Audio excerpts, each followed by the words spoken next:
Hey everyone, it's Blake. Welcome in to episode number 18 of our AEW 2022 save in TEW 2020, and this is what we're calling sort of the recap episode of everything that's happened at this point. Yes, I know you guys know I've been talking about the return of this AEW save for several months now, and it was really just a matter of me trying to play catch up on my own. So what I did was what I've actually also done with the WCW 1998 save. That is going back and watching every single episode in the save, and it's just taken me a while to do that to make sure that I can sort of refresh my memory on what my storylines were going to be and everything that I had in my mind, and of course in my notes and everything planned out. I just wanted to make sure I had every little detail, and you guys know that's just kind of the way I am when I do these stories. So it took a long time to be able to do that because it wasn't something where I could just watch a bunch, in a span of a couple of days. It was just kind of a slow process.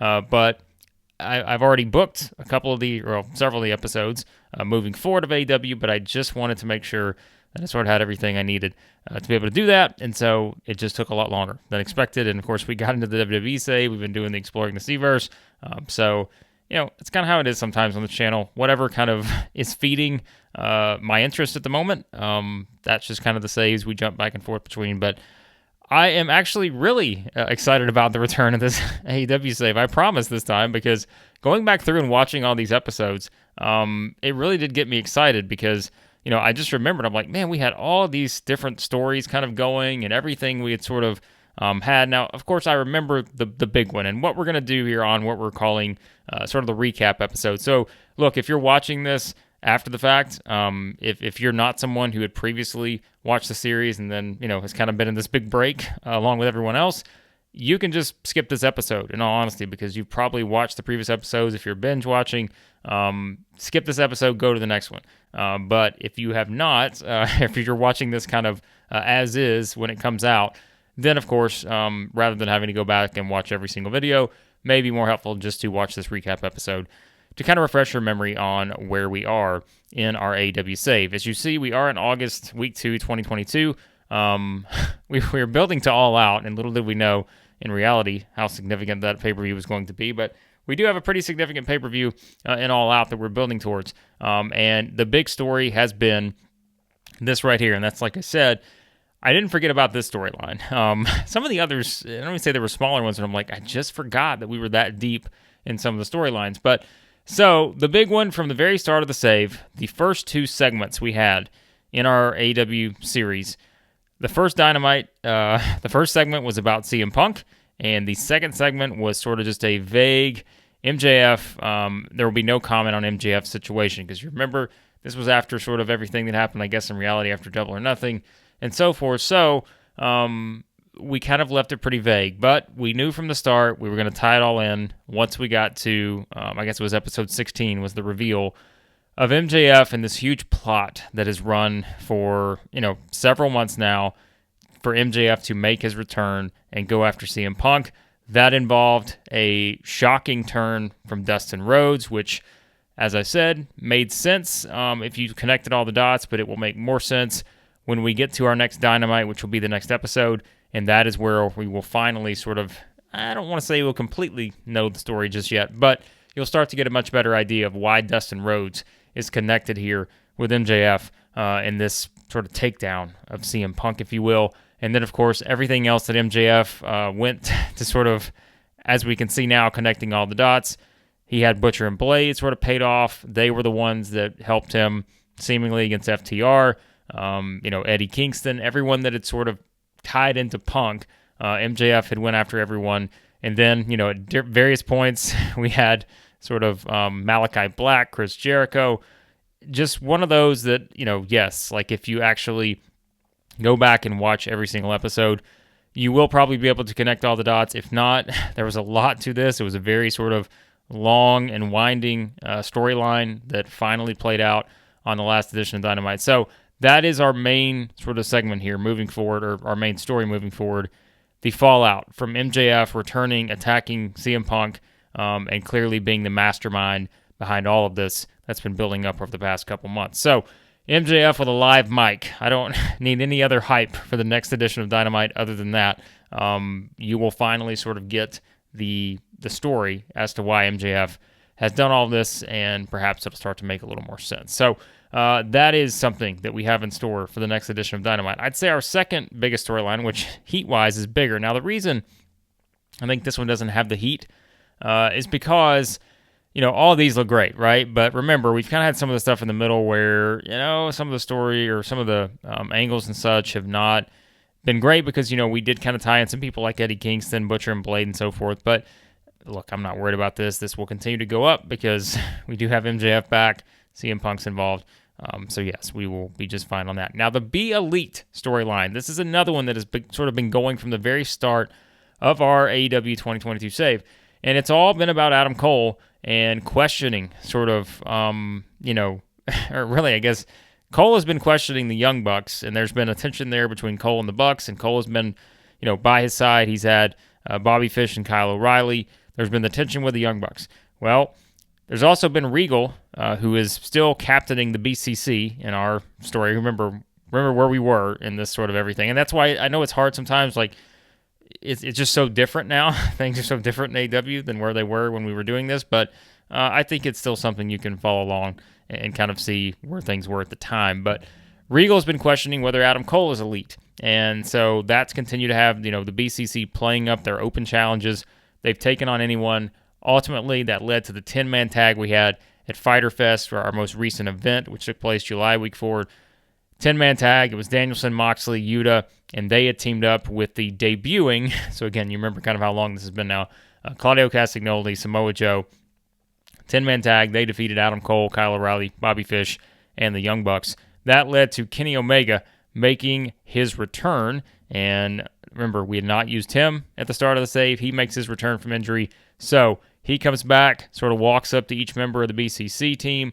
And then on the last edition of Dynamite before we had the break, it was Omega proposing the Ultimate Elite Series, which, as he said, is a G1 Climax-style tournament involving himself, Bryan Danielson, Jon Moxley, Claudio Castagnoli, Samoa Joe, Adam Cole, and then he said there would be someone else that he thinks is going to join the mix at All Out. So Regal accepted it on behalf of the BCC, and we will kind of play that up moving forward. So the Ultimate Elite Series, that's something else we have in store moving forward. That is something I know everyone was kind of excited about before we took the break, but I promise you this Ultimate Elite Series will be worth it because we've got a lot of stuff planned for that, and I had to refresh my memory on what exactly we did have planned, but now that I remember, I'm like, oh yeah, we really should have kept going with that. So that is kind of the main two stories that have been going on right now in our save. We'll look at the rest of them. Britt Baker wanting her title back. We know it's official now that it is going to be Britt Baker challenging Thunder Rosa for the AEW Women's Championship at All Out. So that's a match we have set. We'll talk about some other matches we already have set for that pay-per-view. But then what happened was we had a tag team match on the recent edition of Dynamite where it was actually Jamie Hayter who had lost to Thunder Rosa in a previous singles match for the title. Jamie Hayter pins the champion in a tag team match, didn't tag in Britt Baker to make the pin. Hayter pinned her himself. And so now that's kind of perhaps leading a little more tension. But this is a storyline, too, that's been playing up for a while. But we do know Baker and Thunder Rosa will square off it All Out for the championship. Now, House of Black and the Hangman. This has been sort of Malachi Black. He had the opportunity to get a shot at CM Punk for the AEW World title, but the House of Black came up short in the six-man tag against CM Punk and FTR. So Black is saying he's going to get back to the championship picture. And basically, he said that Hangman Page is up next after kind of sparring with Sting and Darby Allin, too. Malachi Black has already pinned Sting. He's already pinned Darby Allin. They even come out in the full Sting face paint at Fyter Fest in the six-man tag. Did the House of Black. So that's kind of, Malachi Black taking aim here at Hangman. So that's one of the stories we have in place. Jade's World, this one hasn't really started. I think we just haven't really had anybody else added to the mix necessarily, but Jade is coming off a successful TBS title defense against King Coda, which, remember, at the time, Dakota Kai was released. So we brought her in as King Coda in this series, and she beat, Coda there in a match at Fyter Fest for the TBS title. So it's kind of Jade just going at Coda now. That's kind of what we're picking, kind of taunting her after the win, those kind of things. So Jade continue to be dominant. That's kind of the story there for this one. All right, Jungle Boy, Christian, and Luchasaurus. Again, I know we're very far removed from this in reality, But let's go with what we have here, because we did kind of play up the angle here that, as we said, we kind of timed this together where, actually, you know what? I'm not think about it. I think the last edition of Dynamite, I think was actually, we did it on the day of All Out, now that I think about it. So the infamous All Out now in AEW lore in 2022, we released that episode on the day of. So if you can kind of think of how much that has happened since then. But Christian, turned on Jungle Boy in our save just as he did in real life, aligned himself with sort of Luchasaurus, who turned to join Christian. But we're really playing up the fact that Christian doesn't want Luchasaurus to be what he was in the Edge and Christian tag team, and that looking at sort of being second best. And so Christian has said that Jungle Boy, to get to him, is going to have to go through Luchasaurus, and we just have not got that yet. As Jungle Boy has not gone through Luchasaurus yet, we've kind of had the questioning whether he's actually going to go through with it. These are partners, those kind of things, so we're playing that up. Miro is angry, and Miro is angry to the point that he will challenge Wardlow for the TNT title at All Out. Wardlow won the title from Scorpio Sky pretty early in our save, and then it was presented. Tony Schiavone was going to reveal Wardlow's challenger on a contract for the TNT title at All Out, but Wardlow ripped up the contract and said that he would rather face Miro, since that was not the name that was on the contract. So that's a question we have, whose name was on that contract. But instead, it's officially going to be Wardlow, Miro, one-on-one for the TNT title at All Out. So that's another match we have set in addition to Baker and Thunder Rosa. So that is set there. Tag team picture. Team Taz, Ricky Starks, and Powerhouse Hobbs have been our champions for a little bit. They just came off a successful title defense against Keith Lee and Swerve Strickland. And they've kind of had some stuff going back and forth with FTR until FTR was attacked, which, as it was later revealed, by Butcher and the Blade via MJF. So we've been playing that up, and so FTR has challenged Butcher and the Blade to meet them in the ring to start Dynamite. Meanwhile, Team Taz is playing up that they want someone to step up to them on the next edition of Dynamite. So a lot of kind of things intertwining here, perhaps, with that. So Team Taz been a pretty strong tag team champion to this point with Starks and Hobbs. So, and then the unfinished business, that is between Andrade and Rush and the Lucha Bros. What happened here was at Fyter Fest, we eventually kind of had the quote-unquote blow-off match between these two. Lucha Bros got the win, and they did it because of the returning Pac.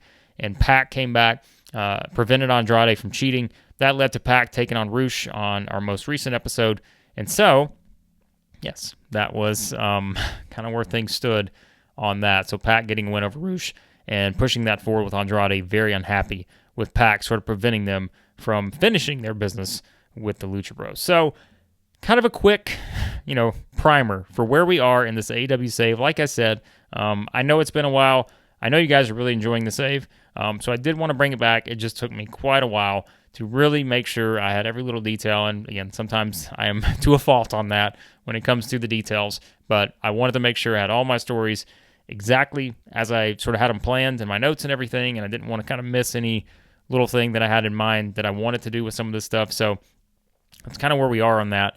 Again, we just kind of stuck to the WWE save after the little break we took on the channel. We've been doing the Exploring the Seaverse, and now that I've finally gone back through, been able to get through everything, have booked the shows out a bit, now I kind of have a very clear idea of where we're headed with the AEW save, and it had just been a while since we had been in that place with this particular save. So, yeah, and we'll go, once again, after August, we will kind of go into the state of AEW and all that.